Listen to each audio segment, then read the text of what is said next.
Pemirsa, Sindo Siang kembali hadir untuk menemani aktivitas Anda. Bersama saya Nata Arman, berikut berita pilihan siang ini.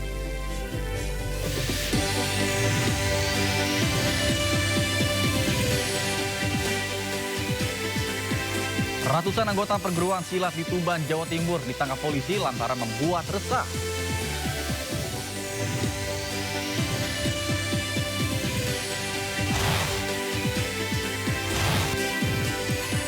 Ibu kandung Misri Puspitasari terpukul mendengar anaknya terseret kasus kematian Brigadir Nur Hadi.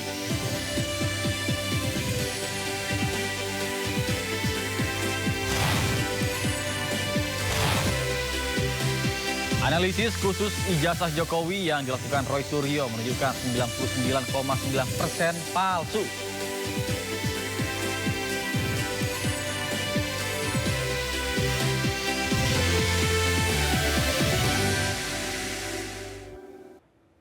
Pemirsa, Sindo Siang kita awali dengan informasi satu orang meninggal dunia akibat kebakaran yang melanda rumah susun Klender Durensawit, Jakarta Timur pada Sabtu dini hari tadi.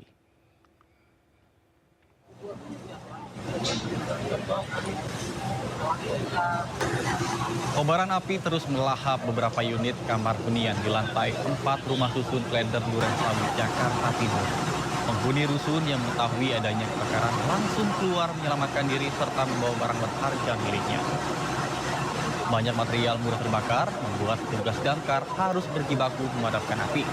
Sebanyak 13 unit mobil damkar dikerahkan untuk memadamkan api. Penyebab pasti kebakaran masih dalam proses penyelidikan dari kepolisian setempat.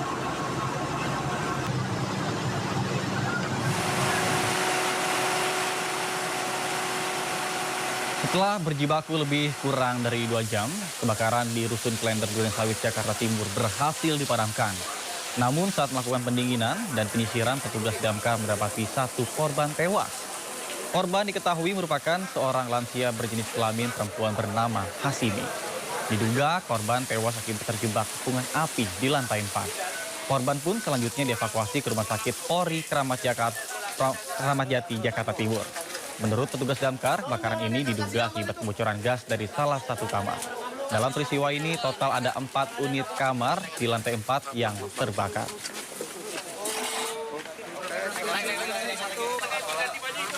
Usia kurang lebih 70 tahun, ya.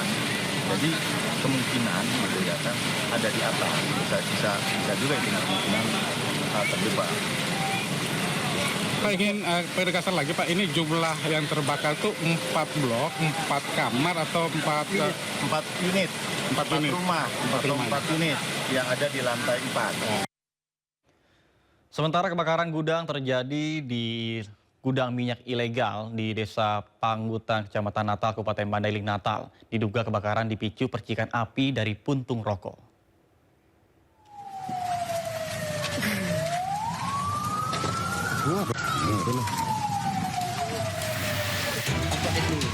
Kebakaran yang disertai ledakan terjadi di Desa Pangautan, Kecamatan Natal, Kabupaten Mandailing, Natal, Jumat siang.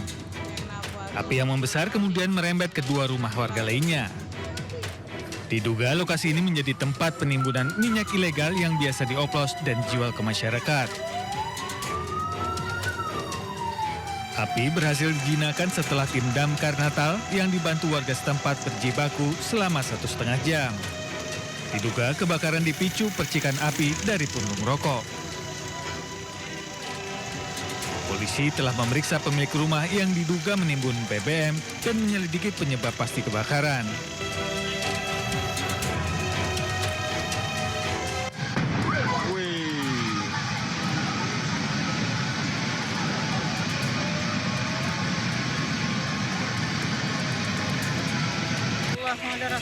Kebakaran hebat melanda gudang bahan bakar minyak dan gas ilegal di Kelurahan Dusun Bangko, Kabupaten Merangin, Jambi. Diduga gudang BBM dan gas ilegal ini milik seorang oknum polisi.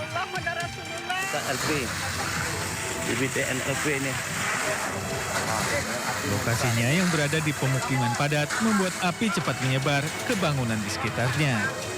Peristiwa ini menyebabkan 2 rumah warga, 6 kontrakan, 1 motor dan 2 mobil ikut hangus terbakar. Tim Damkar Kabupaten Merangin berjibaku selama 2 jam untuk memadamkan api.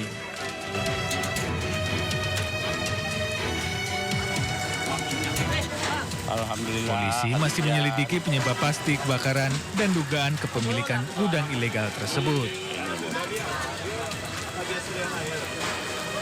Tim Liputan iNews melaporkan. Pemirsa, 1 orang tewas dan 5 lainnya terluka dalam kecelakaan maut bus tabrak truk tangki di ruas tol Cipularang, Jawa Barat. Proses evakuasi supir bus yang terjepit pun berlangsung dramatis.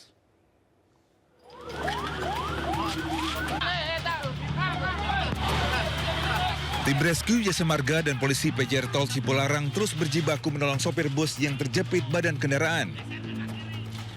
Tim rescue dibantu alat khusus dan kendaraan untuk menarik badan kendaraan yang menjepit sopir bus. Kurang lebih sekitar 1 jam korban yang terjepit berhasil dievakuasi, dikeluarkan dan dibawa ke mobil ambulans untuk dilarikan ke rumah sakit guna mendapatkan penanganan medis.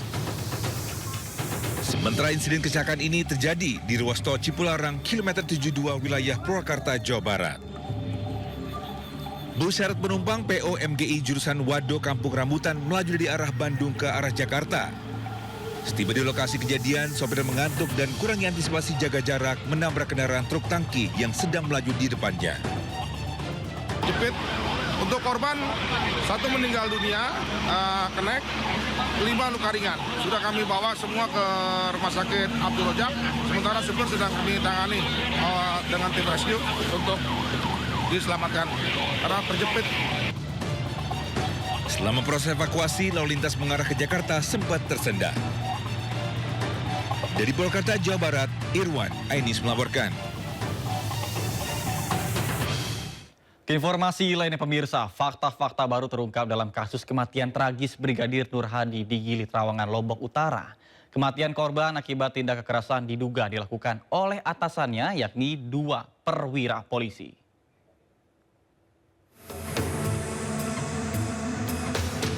Muhammad Nur Hadi, anggota BIT Propam Polda Nusa Tenggara Barat, ditemukan tewas di dasar kolam salah satu villa di kawasan Gili Trawangan, Lombok Utara pada tanggal 16 April 2025. Pada penyidikan awal, korban diduga tewas karena tenggelam. Tragedi kematian polisi dengan pangkat brigadir ini sebulan ditutup oleh penyidik. Namun kuatnya dorongan publik terhadap pengungkapan kasus ini membuat polisi akhirnya bertindak. Dan berikut kronologi kematian Brigadir Nur Hadi. Pada hari Rabu 16 April 2025, Brigadir Nur Hadi bersama para pelaku datang ke salah satu villa di Gili Trawangan, Lombok. Di sana mereka menggelar pesta bersama teman wanita. Diduga disinilah para pelaku juga mengonsumsi narkoba. Kemudian pada pukul 20 waktu Indonesia Tengah, korban Nur Hadi berendam di kolam bersama pelaku dan teman wanitanya. Kombes Syarif menyebut Brigadir Nur Hadi diduga merayu teman wanita pelaku. Lalu pukul 21 waktu Indonesia Tengah, pelaku diduga menganiaya korban di dalam kolam hingga pingsan dan korban dibiarkan hingga akhirnya tewas. Kemudian pukul 21:20 waktu Indonesia Tengah, pihak villa menghubungi salah satu klinik. Korban sempat diberikan pertolongan pertama, namun kondisinya tidak memberikan respons.